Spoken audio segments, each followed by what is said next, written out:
So guys, pag-pray nyo po ang ating nation. Tama po yung indignation, tama po yung galit, tama po i-express.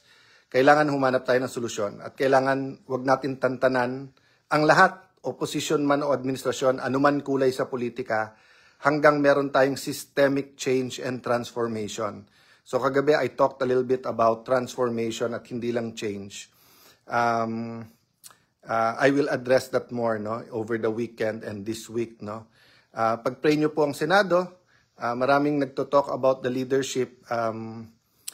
I'll talk about that later on kasi I was actually asked about it and offered 2 weeks ago. But tandaan nyo po yung nangyari sa House of Representatives. Ang dami ko pong katabi, ang dami pong naging loyal, ang dami pong tunay na kaibigan. Naintindihan ko naman yung iba, pero masakit pong maiwanan. Kaya sinabi ko po kay Senate President Cheese na makakaasa ka sa akin at kung may problema ako sa iyo ko sasabihin, hindi yung aalis ako dun sa grupo. So having said that, mga kasama, pag-pray nyo lang kami, pero simple lang prayer namin. Lord, put us where you want us to be and to do what you want us to do. So, halimbawa, ngayon, nasa minority, may purpose po yan. So, my job now is not to dream about the majority or higher position, but to focus on how we can be the best opposition or minority. Meaning, not only criticizing, emphasizing the problem, but showing alternatives, showing better solutions. Diba? Mabilis at matapang na mga solusyon. Diba? So, we're talking about self-governance. Pwede ko bang itawid yon dun sa verse po sa Bible? At kung ano man ang ating religion po, ito po ay para sa atin lahat. Mga kapatid, pag-pray po natin mga magbabar exam, pag-pray po natin next generation, lahat ng magiging professional, lahat ng estudyante, sila ang pag-asa natin . Kung gusto natin ng tunay na pagbabago, dapat generational yung change at transformation. Imagine kung lahat ng abogado ay hindi papayag po sa masamang areglo, hindi papayag po sa lagayan, hindi papayag po sa kahit anong kalokohan, then we'll all be in better hands. Sabi nga po ni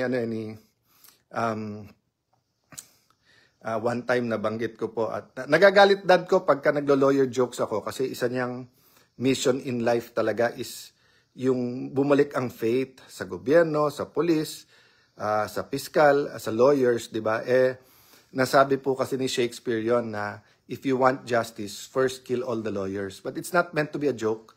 May konting sarcasm doon kasi nga dapat kung mas maraming abogado, mas may justice, di ba? Kaya lang nga, tao din yung abogado, so minsan, nadadala din sa mali, di ba? So, self-governance, di ba?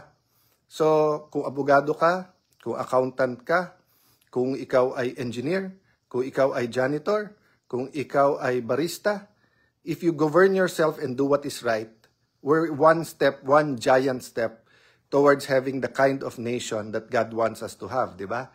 And that's why you have to live by faith, not by sight. Yun yung idadagdag ko tonight, yung biblical verse, and it's applicable to all religions.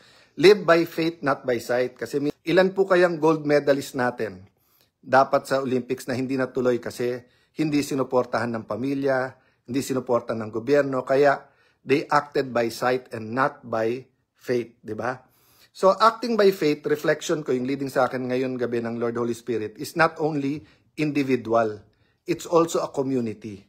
Kung wala tayong believe sa sarili nating homeowners association na maayos natin ang ating pong kalye or ang ating homeowners, ang ating pong village, hindi po maayos yan. Kung wala tayong faith sa ating barangay na maayos natin, malilinis ang ating barangay, hindi mangyayari. So we have to live by faith and self-governance, but after that, may community governance din na lahat tayo nagtutulong-tulong at naniniwala sa isa't isa. So iwanan kong question sa inyo this morning at sagutin din natin mamaya.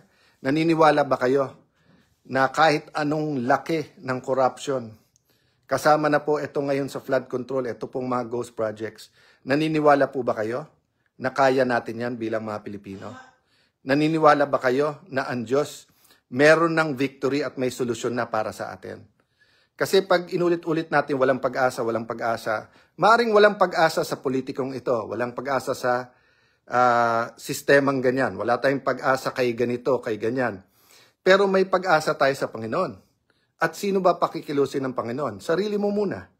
At after yung sarili mo, pamilya mo. After pamilya mo, community mo. Palaki ng palaki. Di ba? So it might sound like such a hard or long term, etc. But ba't ba tayo naghahanap ng easy solution na hindi naman nagwo-work? Di ba? So, alam mo, sabihin na, anong sakit sa, anong gamot sa sakit ng XYZ, halimbawa, diabetes, obesity, high blood, etc. No? Of course, pag meron ka na nun, edi doktor magsasabi sa iyo kung anong sagot. But as a nation, ang sagot is healthy living, di ba? Proper nutrition, simula sa pagkabuntis, yung prenatal, yung check-ups, yung nutrition ng nanay, hanggang sa pagnanganak, hanggang dun sa first 1,000 days, hanggang sa paglumalaki, yung balanced diet, di ba? Lahat yun po ay part ng self-governance eh. So mahilig po kasi tayo lahat na yumaman muna tapos bumili ng gamot. Eh hindi mo naman kailangan ubusin ang iyong health at pag mayaman gamitin na mo ang wealth para sa iyong health, di ba? Pwede naman balance. Ang plano po ng Panginoon is every step of the way. May plano po talaga sa atin, may kabutihan sa atin. Kaya lang, mahilig tayo sa shortcut. At yung shortcut is almost never good kasi, and that's what living by sight rather than living by faith is. So I'll elaborate, but so prayers po, prayers move mountains po. So prayers can also move the Senate, and prayers will move our nation towards the direction that God wants it to go. God bless po. Good night, everyone.